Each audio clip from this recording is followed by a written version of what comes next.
We are at the main dish. Main event. Derek Brunson versus Darren Till. Great fight. I'm actually going to walk this through with my co-host Dave, and I've been back and forth on this one. Earlier today, I was Till. Did my research, leaning more Brunson.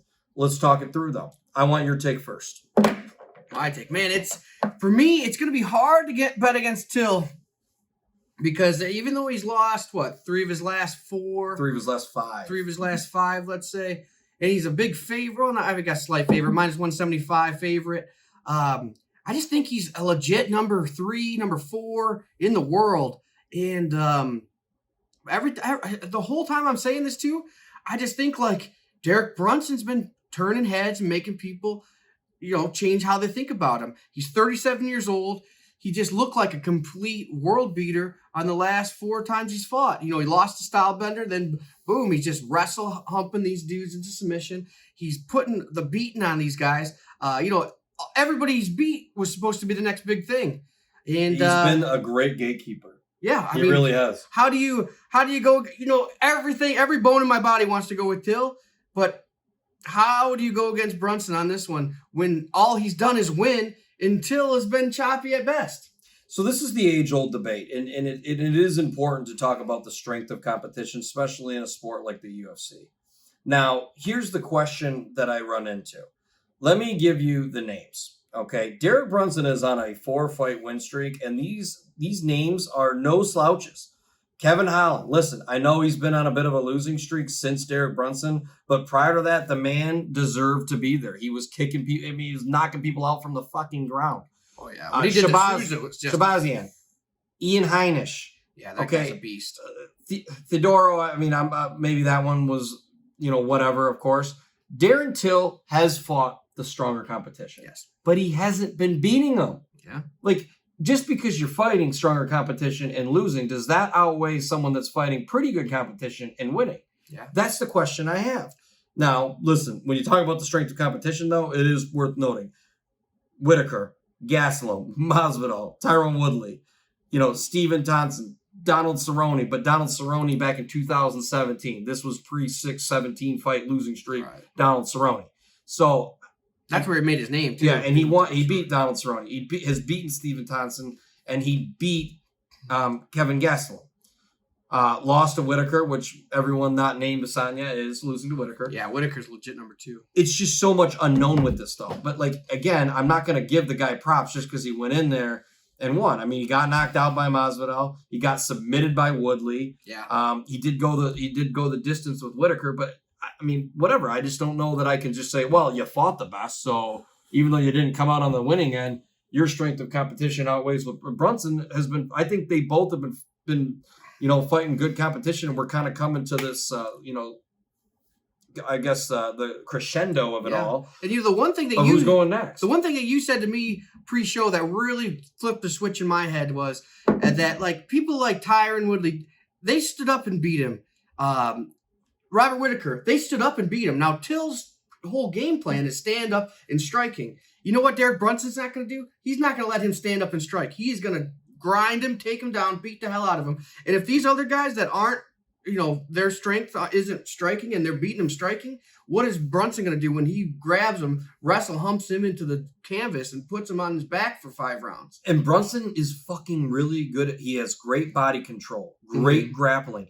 83% of his victories come by decision.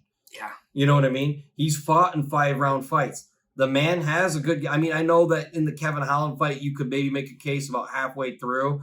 He, started to gas a little bit. Even Kevin Holland's non-grappling ass took him down.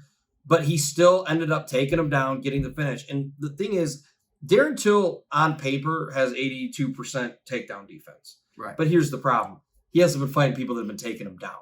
So if it's a low volume amount of takedowns you've had to defend, the numbers have been inflated there. I'm not going to count that against him and say, well, he just has shitty takedown defense because, 82% is still 82%. But I don't know. At the end of the day, I just think if Brunson takes him down 2 or 3 times, because Brunson can still get it done on the feet. He can land it. He was landing his strikes on Kevin Holland. He can still swing. He has a very good swing. I think when you talk, we've discussed this before about the horse that shits.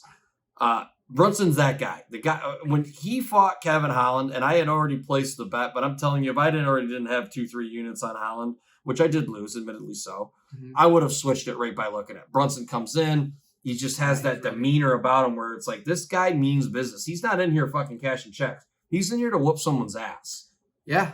And if we haven't convinced you yet, man, let me give you this little piece. Robert Whittaker beat the hell out of his knee.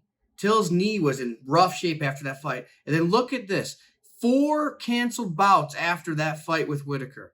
Now, I don't know if it was all injury related or not, but I mean, Robert Whittaker canceled fight. Jack Hermanson canceled fight.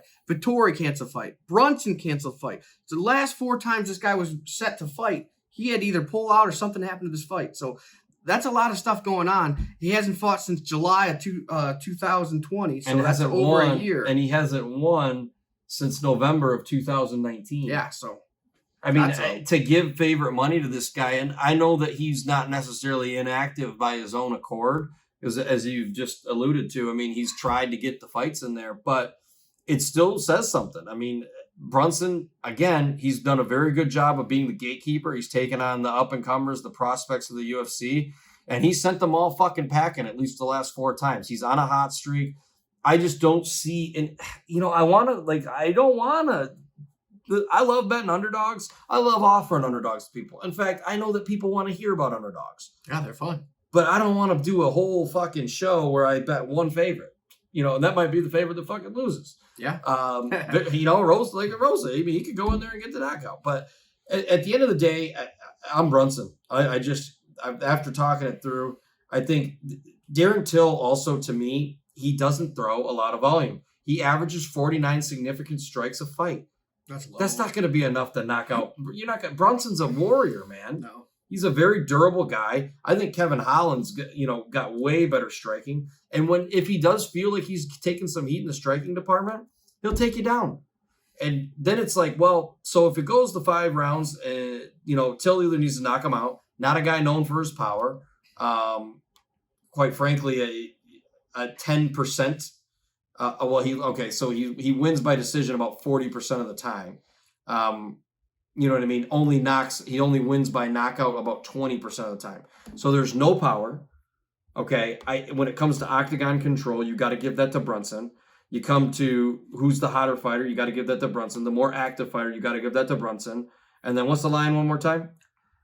The line is, sorry, I was doing some side research. Minus 175 for Till, plus 145 for Brunson. -1, yeah. Give me the plus money. Give me the better. Give me the fighter with, everything going for him. In my opinion, I don't put too much emphasis on ring rust. But listen, it's just another notch against Till, in my opinion. I just don't know what we're getting out of him. If you want a little whipped cream on top, the last 2 fights that Brunson won were 5-rounders. And now, Till has not won a 5-round fight since Wonderboy Thompson. And you've got to go way back to get to that one. Back 3 years. Last time he won a 5-round fight. Yeah, so you're factoring in ring rust, a 5-round fight, a guy with no power. Yeah, because he only fought 3 against Gastelum. A guy with no power, no volume. In fact, his volume, only 20% of the time he's getting the knockout, too. Mm-hmm. Where the fuck is this? This line's off. Yeah. I'm sorry. This line is what? Even if Till wins, listen, I'm not saying that he should be like a mega underdog here by any means. He's Darren Till. Right. Great fighter. Well-rounded, no doubt about it. But Jesus Christ. Yeah. Vegas has got it on 170 plus on this guy. We got to hammer this one. Yeah. This is a hammer for me, too. This might be a 3-unit, 4-unit, maybe, depending on how many of these we have, we might go 5, but we'll see. Work for me once, work for me again. But I think we're both Team Derek Brunson, which, by the way, I think my co-host did flip completely here. I was about 50-50. He was about 80. I was 100% till about 8 p.m.